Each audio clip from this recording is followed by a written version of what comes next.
Hi, I'm Tony Mala, and welcome to the ASA Podcast, a program for automotive professionals that helps keep you ahead of what's now, what's new, and what's next in the business of automotive service and collision repair. This podcast is brought to you by the Automotive Service Association, dedicated to driving your success. And we'll be sharing information, insight, and inspiration that will not just help you make a living, it will help you make a difference. Hi, I'm talking today with Dwayne Myers, CEO and President of Dynamic Automotive in Frederick, Maryland, one of our ASA members and the first of what is going to be some of our ASA member profiles. Dwayne, welcome to the show.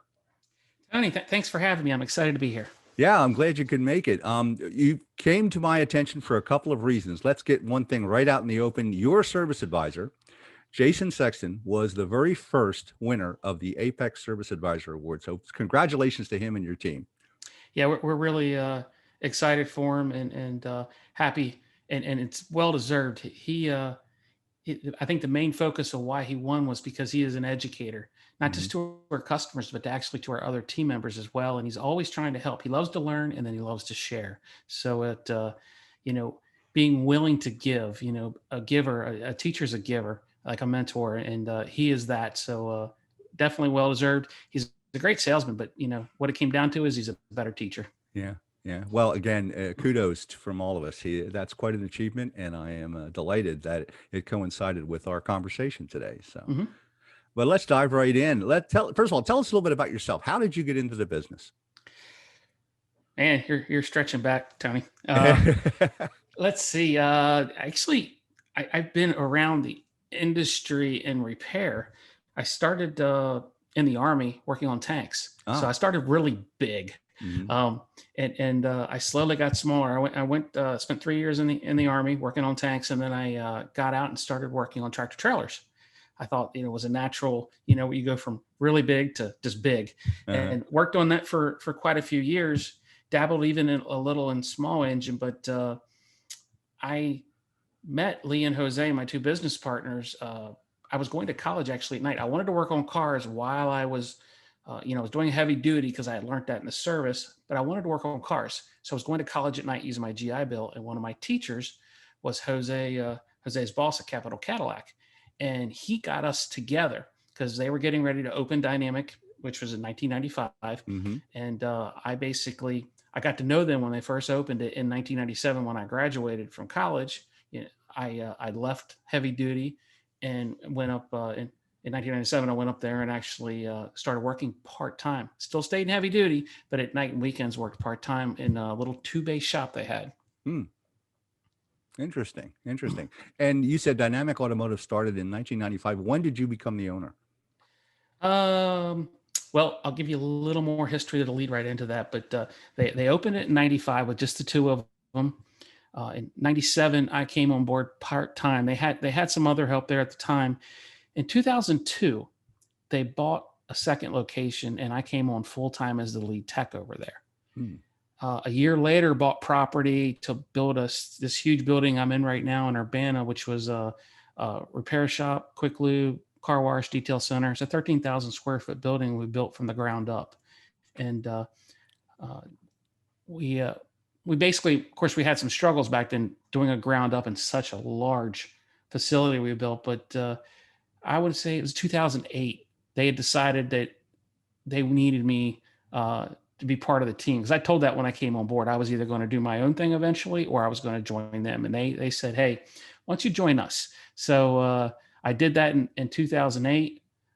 In 2016, we opened our fourth location, and getting ahead of myself there. And then it was 2018, they voted me as CEO. So I went from part-time to CEO over the process of 20 some years.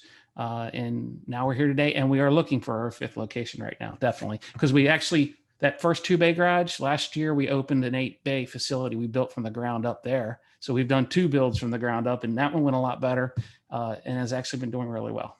Wow, that's great. So you have, you said you're working on your 5th location now, right? Yeah, because the 2-bay one we're no longer in. We had to grow it because the community was growing and all, and built that new facility over there. And but yeah, we're excited about expanding some more for many reasons. Interesting.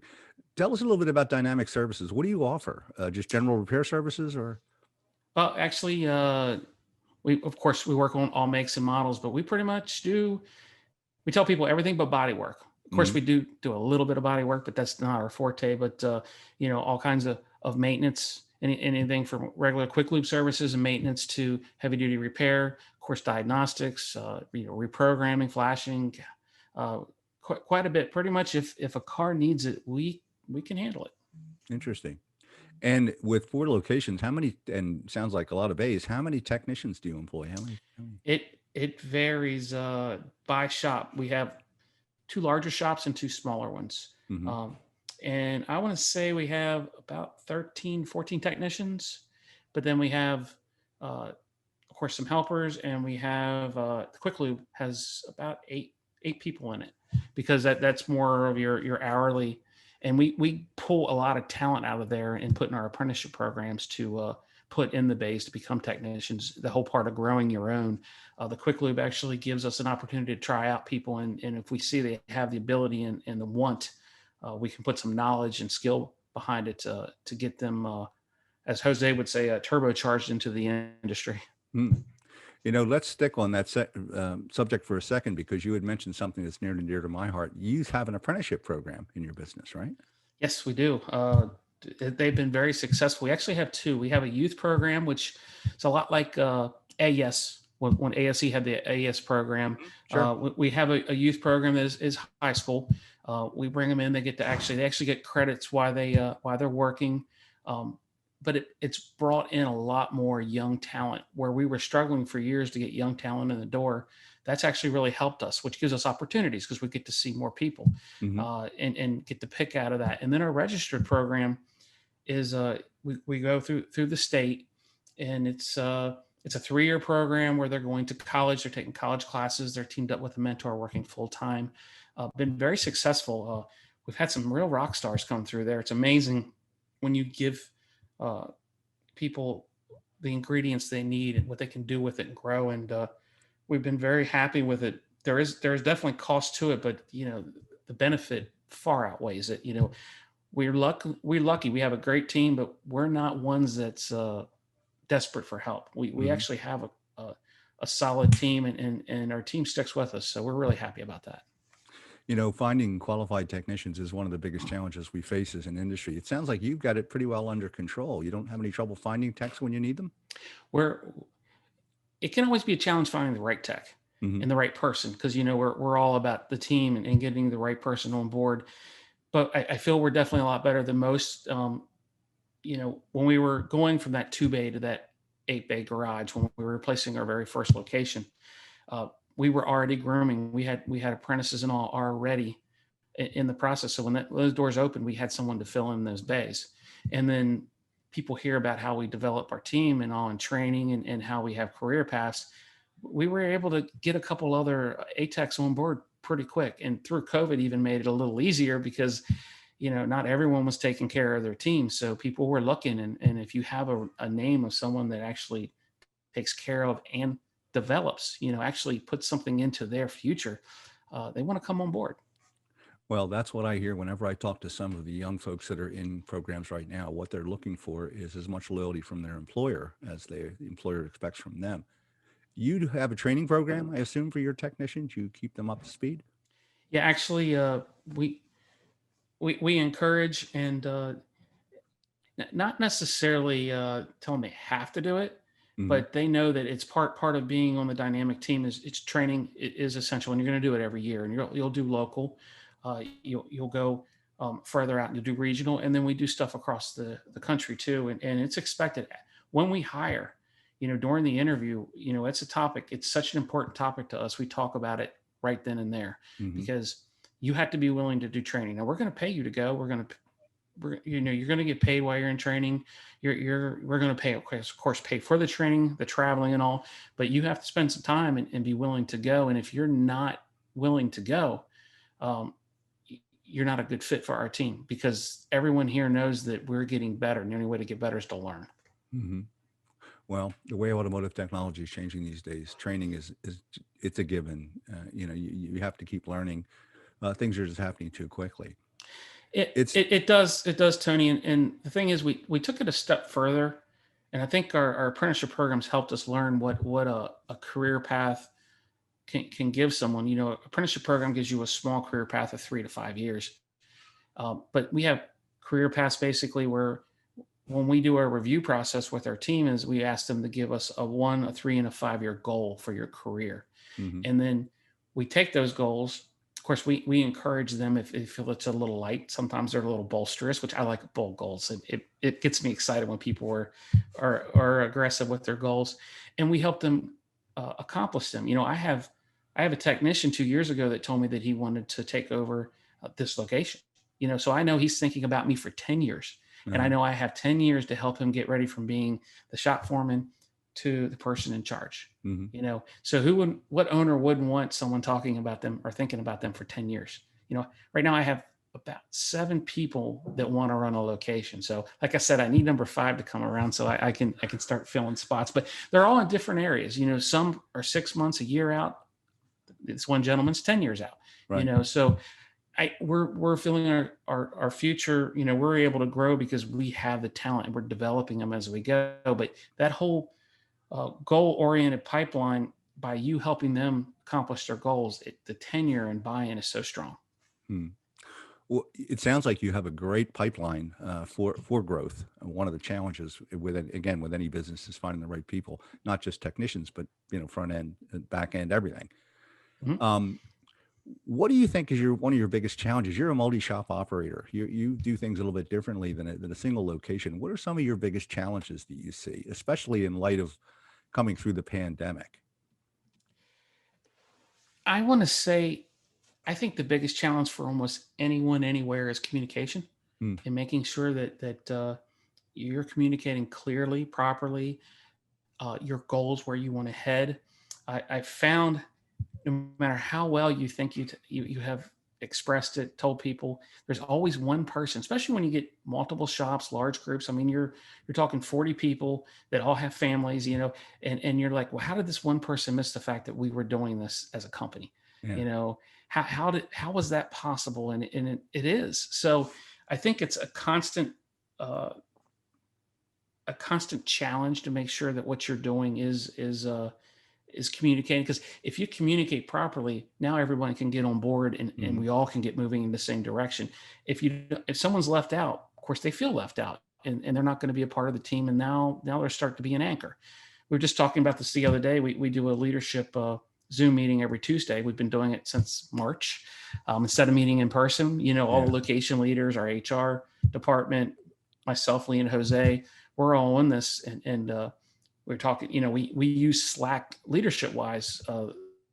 We use Slack for communicating, but we're going to expand that now to the whole company. Just, when it comes to Happy New Year, instead of having a text message trying to get everyone on there because you forgot one, where everyone's there, and I can put that out there because you don't want to be the guy that got left out. And that's probably I feel it's my biggest challenge, because I know when we communicate, we can accomplish anything. I mentioned the pandemic a minute ago. How was it since March? How has the Dynamic weathered the storm, so they say? Did you see a drop off in business? Has it come back? Where are you? I think it's pretty across the board, but across the industry, yeah, it's been a roller coaster. We definitely felt the dip, especially our Quick Lube. Quick Lube was hit really hard, but as soon as we figured out what was getting ready to happen in March, about mid-March, we had some emergency meetings with the leadership, and we went and talked to them, heart to heart, and told them, this is what's coming, be prepared. We had quite a few team members that asked to stay home because some of them had parents that had issues and they were high risk. It thinned itself down actually naturally, which was really nice. But then we slowly built back up, because the Quick Lube, no one came into Quick Lube for a while. So we actually did heavy repairs and maintenance on the facility, because this building's 15 years old already. And we utilized the time. We paid our technicians, and they actually helped us work on the building. They were thankful that they were being paid, but we started ramping back up. The Mid-Atlantic area was a little slower. Federal government's still working from home. That's a big part of our business. Of course, the state government is as well, but government workers is a big part of the Maryland area when it comes to customers. Yeah. So they're not driving. So they were, it's a little slower coming back, but it did come back, and it came back pretty powerful. We prepped for it, getting ready. We did training, got our facilities ready, worked on our SOPs. Our location leaders actually wrote all our SOPs so we can replicate ourselves, make it easier to open the next store without recreating the wheel. Worked on our digital inspection piece, got that even better. Talked about our inspections itself, because we told them when it started coming back around, it would happen fast, and it did. And July was quite a month for sure. And it came back down a little bit, but it's steadied off and been decent, because I think a lot of people, especially people that prepared their team, will tell you that car count is down, but our average repair order is definitely up. So we've done all right. We're thankful and feel blessed for where we're at. Well, it sounds like you have most of the elements of success just in your business philosophy, taking care of your people, number one, of course. But, you had mentioned you worked on tanks. And by the way, thank you for your service. Thanks, appreciate that. But you and I are Facebook friends as well. And I noticed on your Facebook page, you have a Platoon 22. Is that one of the charities you're involved with? Actually, I am involved, thankfully involved. I'm a board member of Platoon 22, which basically is it's about 22 suicides a day for veterans, trying to stop and prevent that. And we're in a process of raising money and building a veteran center for vets to help with reintegration training, suicide prevention. So it's definitely an important part of me and what we do, trying to help out something that's very important to me. Well, what do you do outside of work? Any hobbies or interests besides Platoon 22 that you're doing? Well, I do enjoy the industry. I do a lot, I get around, we've seen each other in a lot of places, at Apex and all, but I do a lot with Auto Care on quite a few of their committees. And of course, proud member of ASA, but I enjoy the industry. But besides that, I've liked four-wheeling, done that for years, enjoy shooting for sport. And here lately, my wife's really enjoyed the fact that I picked up smoking meat, using a smoker and cooking dinner. She enjoys the fact after all these years of being married, I'm starting to do a little cooking, and she's enjoyed that. So that's probably been my latest hobby. And I've been enjoying it myself. It's funny you say that. We have a board member up in the Northwest, and every year his shop has this enormous pig roast, And when COVID hit, they couldn't do it. And he said, I was surprised at just how many people called me and said, oh no, what are you going to do? Yep. But that's, you have to have a life outside of business just for balance. And it sounds like you do. But you it's mentioned, important. Yeah, it is very important. It's very important. And you had also mentioned you're an ASA member. Of course, we knew that. But tell us a little bit about, what do you see as the value of your association membership? How's it helped your business? Well, it's a couple ways it helps. There's many things ASA does. And, one of them, of course, is education. And we already talked about how important that is. And it's education across a big gamut. There's a lot of things things they touch on, especially through COVID. There's been a lot of webinars on that, helping out with that. But I think one big thing that ASA does, I know Auto Care does, is they're advocates for us as an industry. It's so important. I'm a small business owner, and to go up against an OE or a huge conglomerate, that's impossible. Yeah. But when someone like ASA joins us together and gets us talking in one voice, like with the right to repair and access to data, things that that were taken from us, we can't do what we do. Our livelihood is gone. Taking care of our team is gone. And I challenge people when they talk about what you're doing is, I've been on the Hill talking to my congressmen, talking to senators about data and access to data, and what if it was taken away from us. And I tell people, you're allowing someone else to fight your fight for your livelihood. And ASA does that. And I think more people should get on board to help you all do that, because it's so important. Well, it really is. One of the reasons I joined the organization, I've been working with ASA my entire career in whatever job I held. And it's gratifying to me personally to be working for an organization. I feel like I'm putting something back to the industry that's done so much for me. But you're right.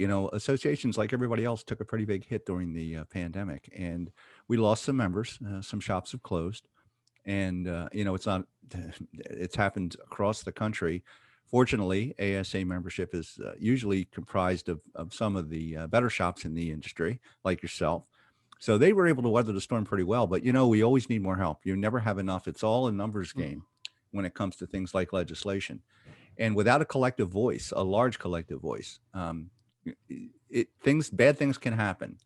And our Washington representative, Bob Redding, has done quite a bit in the years he's been working for the association to help prevent some legislation that would have really done some damage to the automotive repair sector, especially the independent shops, simply because the legislators didn't have a clue that what they were about to propose would cause so much damage in our sector. Had it not been for the involvement of folks like Bob Redding and the ASA Association and members like yourself, it's very important to know that our calls for action lately have been met with a torrent of letters and emails to Congress people just when we need them. And I can't overemphasize the importance of having that level of involvement all up and down the food chain. But, it's like anything else. We're always looking for a few good shops, as they say. So, and again, I want to commend you on your philosophy. I ran a shop myself for a couple of years, and taking care of your people was always utmost in my mind. And I think that pays dividends beyond just having good people. You have loyal people, you have dedicated people that take care of their customers just as you take care of them. And I hope that's what you found in investing in your people. Absolutely. Yeah, no, they are the best team. There's no doubt about it. And people say, well, how can you go do all these things? How can you help, volunteer and all? It's because I have the best team that's out there, and by developing them and all, it keeps them there, and it has other people wanting in, which is great. And then, we get to pick the right people that to join our team to even make it better. Yeah. Well, I don't want to take up your entire day, but any final thoughts before I let you go? I think we definitely went over quite a few things, and I know speaking to your elected officials and all, I know a lot of shop owners are a little apprehensive, and they're like, well, no one's going to listen to me. I said, actually, they'll listen to a business owner faster than anyone, because you employ people. When you employ people, you have power as far as influence. So speak up. If you don't know what to say, I'll tell you, call Tony. He'll get you. He'll get you a line in the right spot. But it's important. Also, I think we need to keep on working, developing, and educating our teams. This industry, I tell people, we're going from a trade to a profession, and we need to treat it like a profession and to keep working at it, because what our technicians and our people do is amazing, and we need people to understand what that is.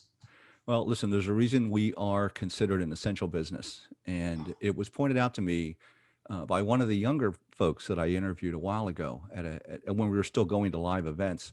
I was talking to some students down in Florida, and I asked one of them why they wanted to get into the business and everything. And one person surprised me by saying, I want to save lives. I said, oh, really? He said, yeah, think about it. If I fixed the brakes on a car that prevented an accident, okay, he'll never know, but he makes a good point. What we do saves lives in the long run. And I know a lot of shops are involved. You had mentioned yourself, you're involved with some of the governmental vehicles. So, police, fire, ambulances all have to have the same kind of maintenance and service. And generally it's an independent repair shop that provides that in most cases. So we do perform an important function, and we are honored to have individuals like yourself as part of the ASA family. I want to thank you for that. So thank you. We appreciate all you do for us. Yeah, absolutely. I want to thank you again for your service. And at some point, I got to get you back and talk about what you went through when you start building those buildings you're building. I think that would make for an interesting conversation. Just dealing with zoning laws alone, I would imagine, would be a story. So it is a challenge, and not for the faint at heart. I'm sure. Well, like I said, we'll save that one for another day. Dwayne, I want to thank you for your time today. We have been talking with Dwayne Myers, CEO and president of Dynamic Automotive in Maryland. Dwayne, again, thanks for the time. It's been great. I appreciate it. Have a great day. You too.